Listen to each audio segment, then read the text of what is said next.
Hello, everybody. Welcome back to the show, Science Dispatch, episode 54. My name is Cameron English. I'm your host, as always, joined again by my scholarly friends, Dr. Chuck Dinnerstein, Director of Medicine at the American Council on Science and Health, and Dr. Barbara Billauer, who I'm just going to start calling our resident legal expert at ACSH, because that's what she is. I think it's like kind of a cool, hip title, but it also says exactly what you do for us. So welcome back to the show, my friends. How are both of you? Well, I'm raring to go because this is good stuff. You pick good cases. It's really good. Yeah, absolutely. Chuck, I'm just going to take it for granted that you're good because you always are good. You're just a chipper kind of a fellow. That's what I like about you. I like how you use chipper so you can just segue right into the potato chip. Speaking of potato chips, we do have a chip-themed story today. We also have a story about a silly Hollywood actress making nonsense claims. So the first story, it's called At Least Paqui Vicious Chips Are Non-GMO. And this is, of course, related to the recent headlines about this uber spicy chip that a bunch of dumb teenagers are eating on TikTok. And then the second one is called Jessica Biel's Ridiculous Kinder Farm Children's Medicine. We'll get into that. That's a familiar theme for us here at ACSH. But first up, let me read this introduction. Both of these stories are by our colleague, Dr. Josh Bloom, Director of Chemical and Pharmaceutical Sciences. Josh is somewhere on a beach sipping a virgin daiquiri. So we're gonna do the heavy lifting this week. He claimed he was in the promised land, and it took us at least a day to figure out he did not mean Israel. He meant Florida. Oh, good times here on the Science Dispatch podcast. Okay, well let me read the introduction to this story, and I'll try to give a little bit of background here. And then I just want you guys to jump in. And this is a great story because we've got a physician and a lawyer to cover our bases here. So Josh writes in the introduction, the One Chip Challenge, a ridiculous exercise in pain endurance where people are dared to eat Paqui brand chips flavored, in quotes, with increasingly hot peppers, may have been the cause of death of a 14-year-old boy who ate a single chip. But Paqui tries to portray their products as healthy, for example, GMO and preservative-free. What a bunch of BS. Okay, so we know where Josh stands on this. So I only know what I've read on social media and in a couple news articles is that this company is marketing its products on social media, which is common, but they're doing it in a way that says, you know, our chips are super hot, as Josh alludes to. They've been crossbreeding peppers to make them increasingly hotter. And so the trick is you eat one and then you film your reaction, you put it on social media. And apparently there was this one 14-year-old boy who may, emphasis on may, have died as a result of this. So it's a lot of interesting, both medical and legal aspects to the story. So let's start with Chuck. I mean, like how deadly is this, or how harmful is it? Because my gut instinct is to say, there's probably nothing wrong with this chip. It probably will burn the hell out of your mouth, might give you some digestive discomfort. That would be my take on it too. Okay. Now you are going to get a fairly significant, I think, sympathetic response. You're going to crank up your heart rate and your respiratory rate, and you're going to probably be, as anybody who has tried a very hot chicken wing has discovered, sweating. So you're going to have all of those sympathetic responses. Now, whether there's some kind of underlying cardiac condition that will be exacerbated by that, who knows? But I think on its face that eating hot peppers is not life-threatening. It probably can give you some blisters and other problems like that. And traditionally, hot peppers, as we say, are things that you can enjoy twice, once going in, once coming out. But beyond that, I don't know that there's anything else I can add. Well, and I'm glad you said that, because we don't know much about the case. And this is one thing that bugs me about media coverage of stories like this is, someone dies or has a very negative response to some product, presumably, and then that's all we're left with, right? Healthy high school football player eats a gummy bear and then he's dead, and they're, banned gummy bears or whatever. Exactly. So Barbara, jump in here. I mean, legally, what are the edges of this case that strike you most? Like I imagine there's some marketing issues here potentially, or so like are they skirting around health claims in some way? What do you think? This is fascinating. And I do think this is probably the first time that Josh Bloom, and you'll correct me if I'm wrong, Chuck, has looked to the trial lawyers as the saviors. That would probably be true. And there certainly is a reason why one should not practice law without a license. And the reason I say that is Josh is desperately looking to the trial lawyers to regulate or to put the brakes on this type of practice, assuming it is as dangerous as some people believe. And he keeps raising product liability suits, which he is obviously very much against, at least generally speaking.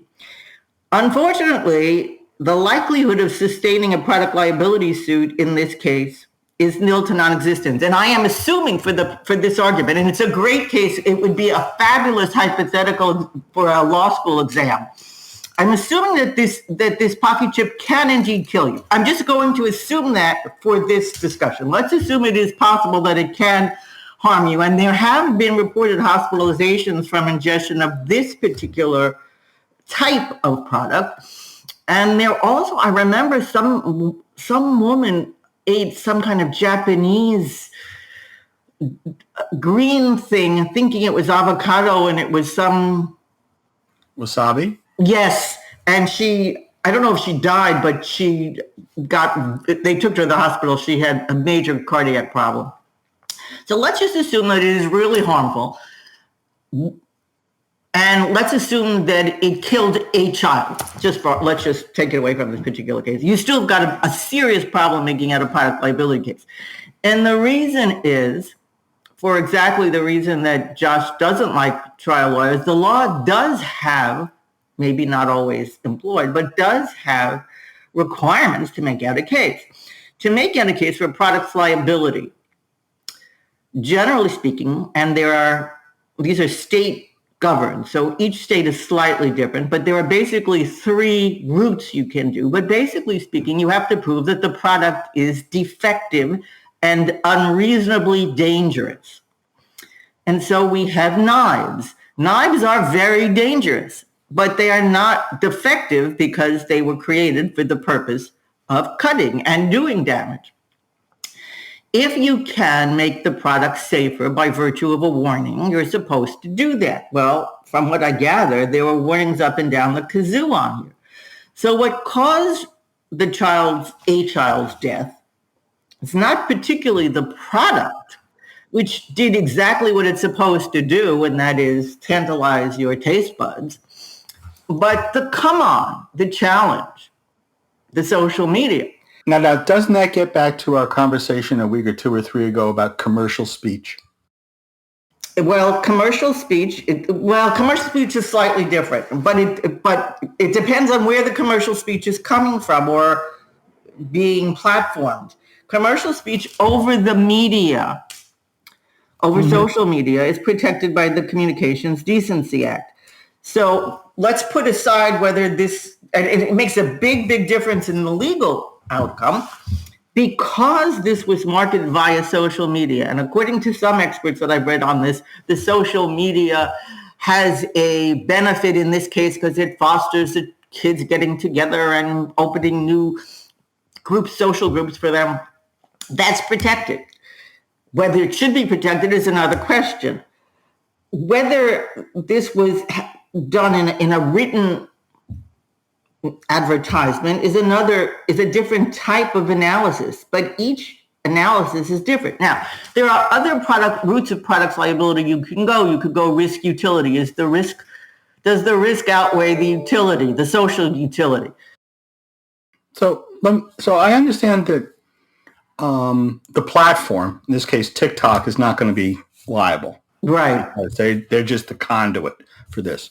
So if this was presented, I gather, as a challenge rather than an advertisement. Right. If it was an advertisement, would it have had more liability? Yes. Okay. Because then I gather the manufacturer is standing behind then you have certain warranties. Then you have certain, and products liability law does encompass the old-fashioned warranty law, the sales contract warranties, express warranties, implied warranties. Now, there is one mechanism, if the plaintiff's lawyers were clever enough, that you could conceivably use a product liability vehicle to sue the manufacturer. And that is, I read that this particular chip was manufactured solely for the purposes of challenges. In other words, they weren't marketing it to make a lot of money or to increase their sales volume, but to get internet publicity. And apparently there are all sorts of pictures of people choking and videos of that stuff. Oh, the chip is, I'm the only advertisement I see is the chip is 25 pounds for one chip. So they're making some kind of money. Well, so if it was done, if this particular product was done solely for the purpose, and I saw some indication of that in an AP report, if the product was manufactured solely for the purpose of getting publicity, then I would say that you have a problem of implied warranty, breach of implied warranty of fitness for use, and you have a problem of the risks of publicity as opposed to the risks of eating and enjoying is outweighed by the fact that children, and that's where what we're worried about here is what children will eat it. It's the risk that children will eat this to assuage Paqui's need for publicity doesn't cut it. So theoretically, if somebody wanted to try that route, that would be the easiest way to go, but you'd have to then, it's an expensive suit because you'd have to go through all of Paqui's corporate documents to see that that was the sole purpose that this product was marketed. You could, of course, try negligence. Were they negligence knowing that children would be tempted by the come on? But then again, the come on came via social media, which has this protection. And then, of course, you have to ask this question. Paqui represented that the product, that it was a challenge. They didn't say that the challenge presented a heightened risk. They said the product has a risk and here's the challenge. How different is that from Dell Bigtree or RFK going to the audiences frequented by people who might be enticed by the kosher advertisement and saying, don't vaccinate because the vaccines are harmful? I don't see a difference here, or it's blurry. It's blurry.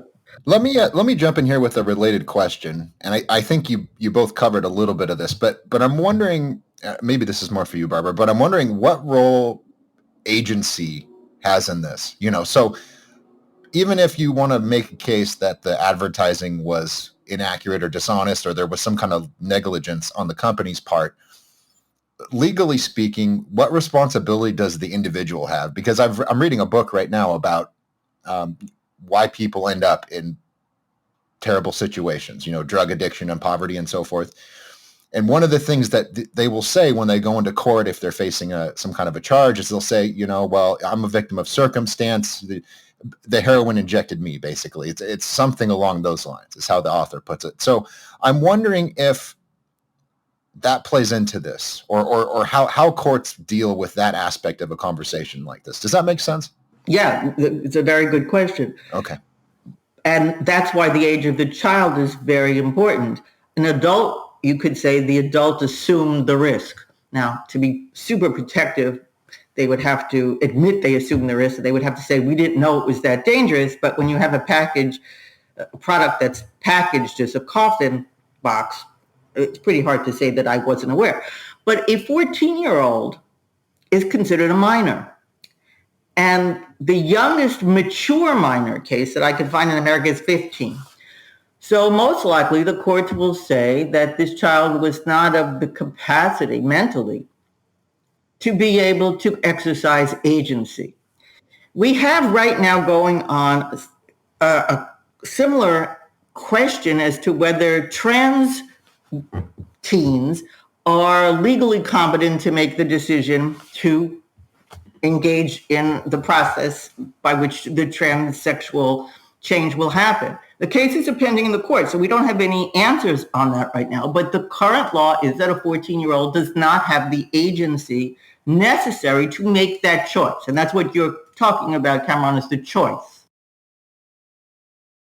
Yeah, and that's another fascinating aspect of this, because depending on the state, the laws vary in this regard too. So where I'm in California, minors have a lot of flexibility, so they can have abortions without parental consent. They can get some vaccines, like at least the COVID vaccine, or at least there was an effort to allow that for children to have a COVID shot. So again, how does that influence the conversation when you have competing jurisdictions with different takes on this? How does that affect this discussion we're having? Well, it will affect the outcome of the case without question, but plaintiffs' lawyers are pretty smart. They will try and situate the case, if they can, in a venue which is most favorable to them. And being that Paqui is, I guess, a national distributor, they can try and put the case in one of the other states. Then, do you know what state this child came from? I don't recall. Let me, as you keep answering, let me look through Josh's article. I'm not sure though. I don't remember. But the abortion... Massachusetts. Okay, I don't remember what the law is in Massachusetts. But in California, the abortion is a cutout. The abortion rights of children is a cutout pretty much nationally. Children have the right to abortion. Children have the right to make decisions about taking antibiotics for sexually transmitted diseases. There are certain types of injuries or harms that the law carves out. They're not considered agency, like if a child gets on a ski lift and decides to get on a ski lift. It's not the same kind of agency. If a child has an abortion, the child can decide. If a child gets on a ski lift, then it's the parent's responsibility. The law is very particular about where it's going to allow a child to have agency. And of course, abortion by itself has an age limit. You're not going to have very young children having abortions. So that's interesting, because I was going to, that in this particular case, it's not necessarily a question of agency. It's a question of an exception, because I was going to say that California is a very large market. And as a result, a lot of the rules they make become the de facto rules across the nation, because the manufacturer wishes to sell the product in California. It's easier to make the product comply with the California laws across the nation than to have exceptions. That's why we have the Prop 65 stickers all over all the products that we buy, because it's easier to meet the needs of California and be done with it than to make exceptions for this state or that state. Interesting stuff. Yeah, that is really intriguing. And if I'm not mistaken, even if you are headquartered in a different state, if you sell a product into California or your supply chain is somehow involved in California, I think you can still be sued under Prop 65. So, interesting that Prop 65 didn't describe this product as a cancer agent. Well, I mean, because not active ingredients, the wrong word, but capsaicin is the chemical that's doing the heavy lifting in terms of causing the reactions. But let me get this back out to, let's take the onus off the trial lawyers. To what extent is the federal government responsible for this, or should they be responsible for this? Because here you have a product that has no real social utility. It's not something that anybody needs to eat or even enjoys eating.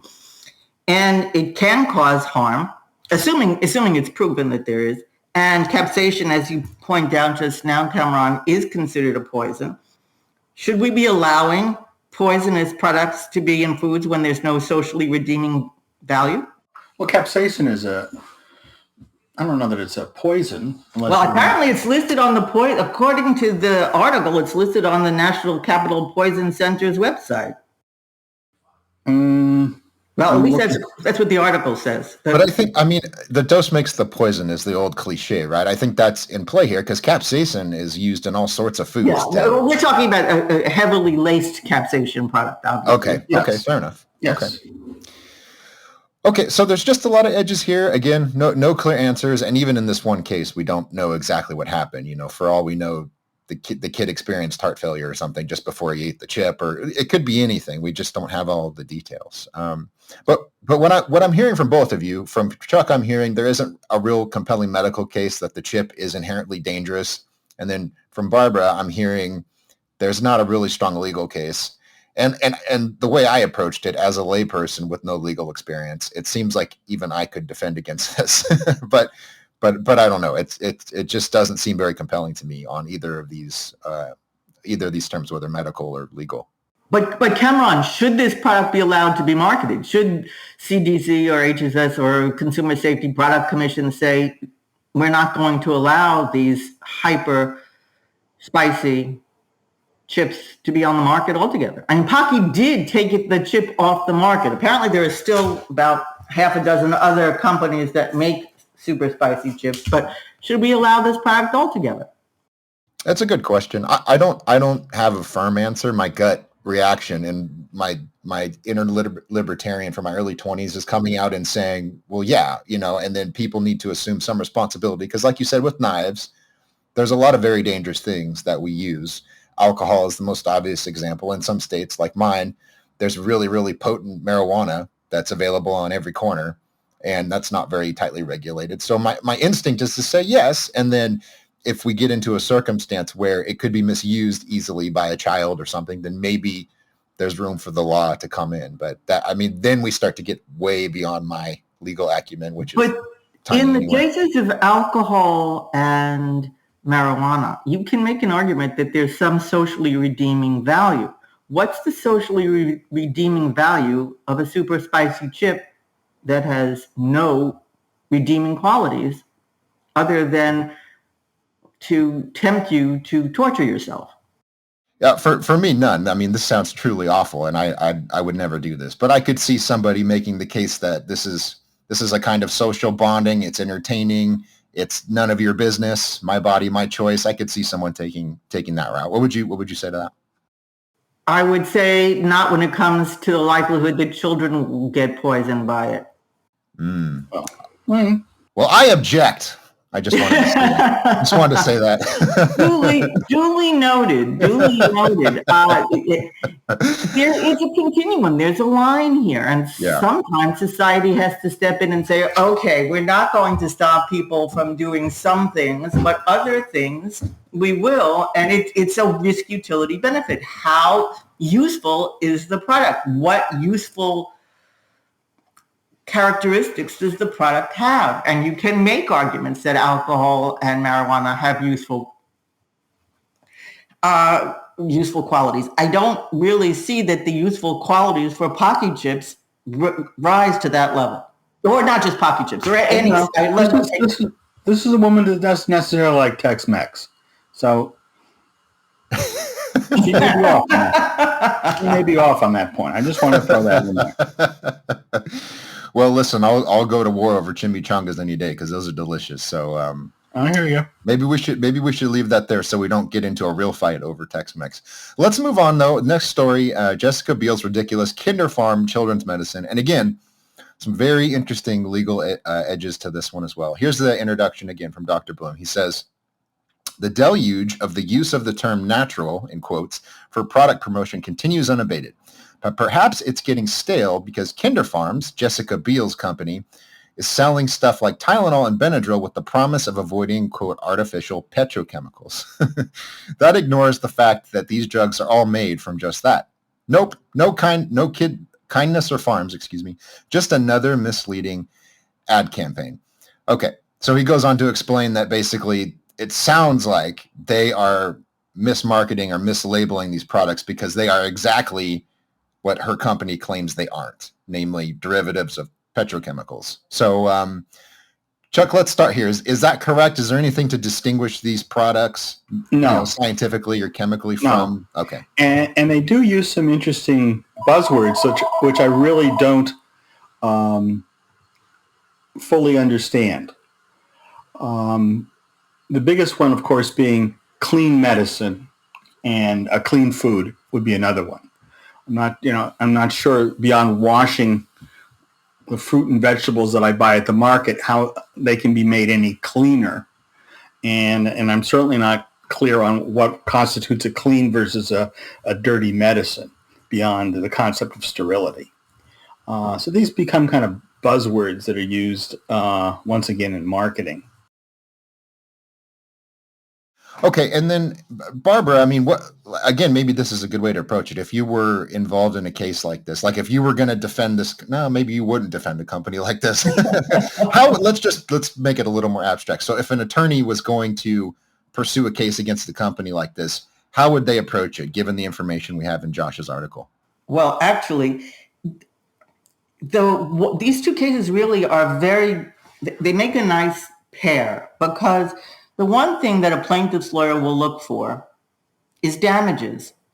The first case we talk about, the Paqui chip case, there are significant damages. Somebody is hurt. Now, whether that hurt can be legally traced as being caused by an actionable harm is another question. Here, what are the damages? Well, there actually is pending a class action case against Kinder Farms as we speak, called Nuri versus Kinder Farms, and it is venued in your home state, Cameron, of the great state of California, not surprisingly. And they allege all of those things that we've just talked about, the unfair, deceptive marketing, untrue advertising, misleading, all of those things that Chuck has mentioned before, that we all agree are bad, and that's legally. The problem with the case is, what are the damages? Well, somebody spent a few dollars more to buy the in product, the clean product, as opposed to a dirty product. And so the case is not very tantalizing unless the plaintiff's lawyer can get enough people to make up a sizable class. And that has happened in the past. There have been major verdicts or settlements in class action cases. But this is a classic false advertising case. Is this in the same grouping now of the class actions we see coming out of beautiful Long Island, where they're suing Taco Bell because the food does not look like the picture, or the same thing I think with Wendy's, that their hamburger does not appear in real life as the picture, it's smaller, and so on and so forth. Is this part of the same? I think this legal extortion. Legally speaking, this case is stronger because it is marketed as non-toxic, and even the safest drug has some toxicity. Again, it's risk utility. We take drugs that have side effects all the time. And we make a decision socially that we will expose ourselves to aspirin, which is a natural substance. I mean, if they put aspirin in, it would be a harder case because aspirin is far more natural than acetaminophen. But by putting in a clearly toxic substance and marketing it as non-toxic, they're misleading their consumers. So this is easier than, well, it doesn't look like, because look like, how do you measure look like? You know it when you see it, as opposed to a representation, a written representation that's clearly on its face misleading or deceptive. So this is an easier case. Okay. The one thing that just kind of rose in my head just now is this idea of natural versus synthetic. So scientifically, and we've been over this over and over in probably hundreds of ACSH articles, is that there's no distinction. This is a marketing buzzword, whether you synthesize it in a lab or it's derived from corn or oranges or whatever. It's the same vitamin, it's the same mineral, whatever. So legally, Barbara, does that hold any weight? Like, could you go into court and say marketing a product as natural is frivolous or dishonest or something like that? I'm glad you asked that question, because there's this story that I have been itching to tell. So many years ago, not that many years ago, one of my joints went out, and I was doing physical therapy at an excellent physical therapy place, and they had lines and lines of these beds. And physical therapists, to me, are some of the smartest and best trained people on earth. And an excellent physical therapist, and he's working on me, and he's working on the woman next to me. And she was telling him that she was taking this new thing called essential oil salts. And I said to her, what's an essential oil salt as opposed to an essential oil? oh, it's absolutely all natural. There are no chemicals. I said, what? No chemicals. I said, everything has chemicals. Water has chemicals. She goes, it does not. So I think that the concept of what is natural and what everything has chemicals in it. And most of what we eat, even if we can think in our mind is natural, has some kind of chemical modification. Water has been modified, even if it's only been physically modified by filtering, by putting a filter in your faucet. It has been physically altered. You've taken out the gross impurities or the gross physical impurities. And so I think there is, in the mindset of a lot of people, a misunderstanding of the safety associated with the word natural. Natural seems to have a buzzword. I mean, capsaicin is natural. Yes. Yes. Natural, good. Right. Synthetic, bad. Right. So in court, does a claim like that carry any weight? If you were to say, you sold me this product under the pretense that it was natural and therefore it conferred some sort of benefit, therefore you owe me $40 million or whatever. I wouldn't try the case that way. I would try, you sold me that this was non-toxic and this was green, and I somehow believed that green did not have any additives, and you said it was non-toxic, and it certainly is toxic. Now, somebody might try natural. I think that's a false basis. And while somebody might be successful in convincing a jury on it, I think it's disingenuous. So I wouldn't do it. I mean, because... and that seems to fit in with the fact that the government has really never defined natural for purposes of advertising. I mean, just look at some of the stuff I've been working on. IVF, in vitro fertilization, is not natural. There are a lot of things we do. Surgery is not natural. Hey, wait. Let's not get carried away. I think actually, I just read today about some doctors, some anti-vax doctors saying healing comes from God. Well, there are tomes written by Maimonides, who is a physician and a scholar, saying about if you need a doctor, you go to the doctor. Doctors are vested with God-given training or power. So we have a warped view of of the goodness of natural and the badness, as you said, Chuck, I think, of synthetic, just as you said. Yeah, that's a fascinating aside, though, because I'm pretty sure a philosopher like that in that school of thought, maybe, and like Thomas Aquinas would probably say the same thing, is medicine is good in the sense that it's restoring a natural function, right? So if you have a bum knee, having surgery makes your knee work, or, putting glasses on makes your eyes function as they're designed or directed toward or whatever, right? So, I mean, I don't know if that has any legal standing, but that would be maybe the only reasonable way to say something is natural versus unnatural. Is it doing something that benefits you? Is it restoring function or is it preserving function? But again, I don't know if that argument would work. I don't think legally speaking, okay, that natural conveys anything. If you say, if you represent something as natural and tamper it, how much tampering qualifies as unnatural? It doesn't carry much weight for me. Representing something as toxic or non-toxic is a different story. Okay. Fair enough. Oh, sorry, Chuck. Go ahead. No, because at least there's measurable levels there. Right. I would like to put in a shameless moment of advertising for the website, because we just posted an article today. Washington Post, an investigation misses the mark and talks about nutrition influencers. And what I was struck by, what I'll mention here, is that the top nutrition influencers that have millions and millions of followers, none of them are nutritionists. And this fits in very well with Jessica Biel and any number of other celebrities that are trading on their celebrity to endorse products, or in this case, to not only endorse, but to manufacture products. And we seem to just think that, if they're great actors or actresses, and how could they be wrong? And there are a lot of those actors also who are a part of the anti-vax movement also. Again, the same thing, manifesting the same Yeah. Okay, so a final question, just to go back to the natural versus unnatural thing. Barbara, you've mentioned just a few minutes ago, maybe the federal government has some role in this.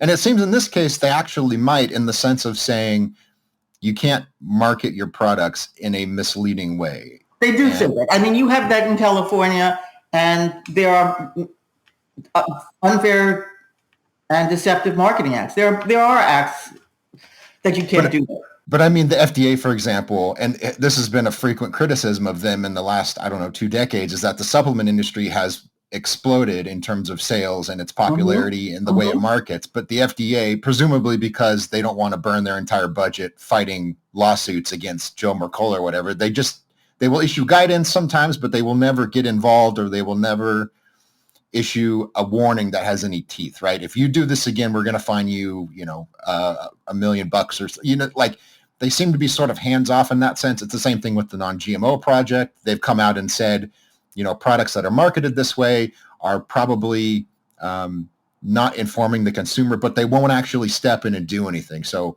do you have any thoughts on why that is, or if they have an obligation to do that? Actually, there's a case that just was reported about a weight loss supplement that was containing toxic substances, and the CDC reported it, and the FDA wrung its hands over it. The FDA has chosen to take a relaxed approach towards a lot of these health supplement, natural product that are being advertised. Or the wellness industry. The wellness industry is not well regulated, even though it can cause harm, and even though it is marketed by the celebrity industry. When we see the first death that comes from a toxic contaminant as opposed to a monetary issue or a couple of dollars. I mean, this Kinder Farm case is just somebody paid more money, but they got literally duped into paying more money for green. Now, green is a color I happen to like on my walls, not in my food. So when we find serious harm by the wellness industry, perhaps in dispensing ketamine, as I wrote about a couple of weeks, I think you'll see the FDA step in more aggressively. As you point out, they've taken a more relaxed view, maybe because the harms aren't so great. Well, and they have all these products have that disclaimer on the end that this is not a product meant to treat, diagnose, blah, blah, blah disease. So doesn't that cover a multitude of sins? It covers a multiple of sins. The biggest problem on the Kinder case, the Kinder Farms case, is the non-toxic. That's the biggest problem that she's got. If I were looking at his alert, you cannot say this product is non-toxic.